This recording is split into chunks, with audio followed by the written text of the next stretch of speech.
Hoje estamos aqui com a Daniela Ramos, atual coordenadora de transplantes do estado de Alagoas, para conversarmos um pouco sobre a importância do Setembro Verde, que é uma campanha que busca conscientizar a população sobre a importância de doar órgãos. Então, Daniela, muito obrigada pela participação. E eu queria que você iniciasse comentando um pouco sobre o que o Setembro Verde busca. Muito obrigada a vocês pelo espaço e é muito importante a gente estar divulgando essa causa. E o setembro, ele permite que a gente faça essa divulgação mais intensa, porque dia 27 é o Dia Nacional de Incentivo à Doação de Órgãos. Então, é uma proposta, uma iniciativa da Associação Brasileira de Transplantes de Órgãos, junto com o Ministério da Saúde e junto com todas as secretarias estaduais. Então, esse mês as campanhas elas são intensificadas e a gente consegue falar mais sobre o tema. Então, também queria que você comentasse um pouquinho sobre a atuação da Central de Transplantes, como funciona. A Central de Transplantes ela funciona 24 horas. Nós temos uma equipe de profissionais capacitados da organização de procura de órgãos. Então nós temos médicos, nós temos enfermeiros, nós temos psicólogos. A AOPO ela atende a todo o estado. Então qualquer necessidade que o hospital precise de suporte, a AOPO ela está preparada 24 horas para dar esse suporte e ajudar a organizar todo esse processo. E agora eu queria que você comentasse um pouco sobre como é feito esse cadastro para o recebimento dos órgãos. As equipes médicas responsáveis em realizar o transplante de órgãos, que são credenciadas pelo Ministério da Saúde, elas avaliam o paciente, alguns exames são pedidos, que são os exames pré-transplantes, e uma vez confirmada a necessidade que realmente aquele paciente precisa passar pelo transplante, a própria equipe ela escreve no sistema que é o SIG, é um sistema monitorado estadualmente pela Central de Transplantes Estadual e nacionalmente também pela Central Nacional de Transplantes. Então é um sistema único. Então, esse sistema único, como é que funciona a fila de espera? Há pacientes prioritários, como é feito essa detecção desses pacientes? Existe uma fila, cada órgão tem a sua especificidade. Por exemplo, córneas, depende do tempo de espera pela lista. No caso dos rins, precisa ter uma compatibilidade.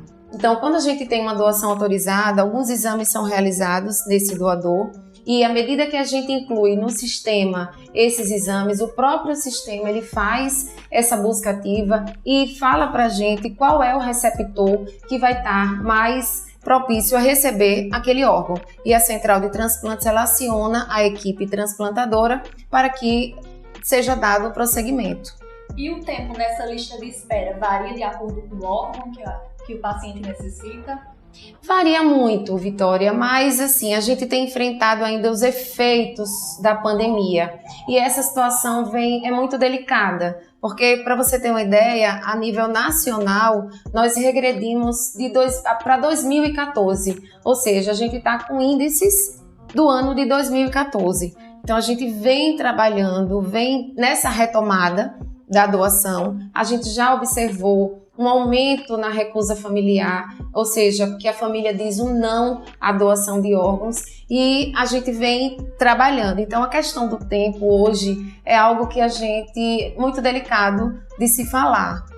Sim, e como você disse, houve esse retrocesso nas doações e atualmente, quantos transplantes Alagoas está realizando no período de um ano? Nós podemos falar desse semestre que passou, de 2022, nós realizamos 55 transplantes de córneas, nós realizamos 5 transplantes de fígado e 6 transplantes de rins. Também queria que você falasse um pouco sobre a doação de órgãos e tecidos em pacientes que estão vivos. Como é que isso funciona, se traz risco para a saúde dessas pessoas que querem ser doadoras? A doação de múltiplos órgãos ela é possível com o doador vivo nos seguintes órgãos: o rim, que pode doar um dos rins, parte do fígado, parte do pulmão ou medula óssea. Tecidos, a gente considera, por exemplo, as córneas. As córneas são tecidos, então não se pode doar em vida. Mas é uma coisa interessante que você falou, porque a doação das córneas, ela não necessariamente precisa ser com a morte encefálica comprovada. Ou seja, o paciente ele vai a óbito, ele precisa estar numa faixa etária de 2 anos a 79 anos, precisam as causas de exclusão serem vistas pela equipe, porque tem algumas contraindicações para doação, e aí uma vez a família autorizando, os pacientes eles podem ter a chance de voltar a enxergar. Então, você já iniciou falando um pouco sobre isso, mas eu queria que você se aprofundasse nessa questão de após a morte encefálica, desse processo que é feito no paciente que vai ser um doador, sobre a triagem de exames. Muito importante a sua pergunta, porque a gente enfrenta muitos mitos e muitos tabus. Para se ter a doação de múltiplos órgãos, é preciso que se comprove a morte encefálica. E isso é muito bem determinado. Existe o decreto 9175 que sinaliza que o Conselho Federal de Medicina ele estabelecesse critérios. E hoje, a resolução do Conselho Federal, a 2173, ela coloca todos os critérios necessários para se fechar um diagnóstico de morte encefálica, ou seja, são 3 etapas que precisam acontecer. 2 etapas, são 2 médicos diferentes, devidamente capacitados, que realizam uma série de exames clínicos, e aí um terceiro médico que realiza o exame de imagem, que pode ser o Doppler, pode ser o eletroencefalograma, pode ser a arteriografia. E uma vez comprovada a morte, o horário que se fecha os exames, o protocolo, é o horário que vai para a declaração de óbito. Então, quando se fecha o diagnóstico e o paciente ele está ali propício, ele tem condição de doar, os órgãos estão conservados, a família ela é entrevistada por uma equipe também capacitada.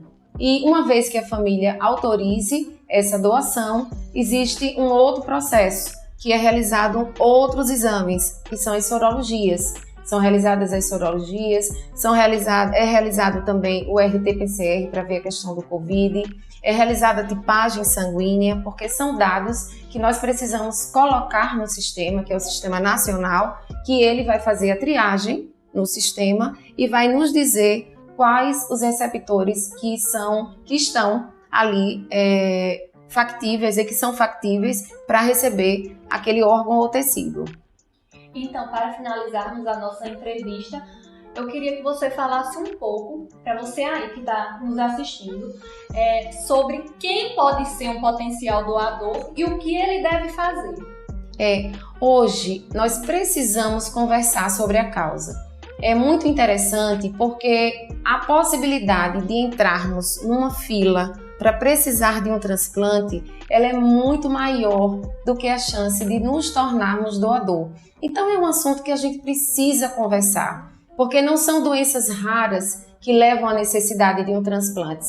Um diabetes não cuidado, uma hipertensão, uma hepatite, uma doença de Chagas, pode fazer um acidente de trabalho, pode fazer com que você entre numa fila e precise de um transplante. Então, conversar sobre a doação é importante porque no Brasil somente a família pode autorizar. Então, uma vez que você conversa, que você expõe a sua vontade, no momento que acontecer uma fatalidade, que a morte, nós sabemos que é um processo natural, ela vai existir. E se existir, nós tivermos ainda a chance de continuar salvando vidas, por que não? Então vamos conversar com os nossos familiares e expor o nosso desejo de ser um doador de órgãos e poder salvar aí mesmo na hora que a gente se for, continuar, deixar um pedacinho nosso e continuar aí salvando tantas vidas. É um ato de muito amor. Então, muito obrigada, Daniela, por estar aqui conosco hoje. E eu queria que você também informasse aqui para o nosso público sobre quem quer procurar mais informações. Tem redes sociais da Central do Transplante, queria que você indicasse para o pessoal. Nós temos aqui a Central que funciona 24 horas, pelos telefones 3315-7440 ou 3376-8186. Então, qualquer momento, podem nos ligar que nós vamos estar esclarecendo todas as dúvidas necessárias.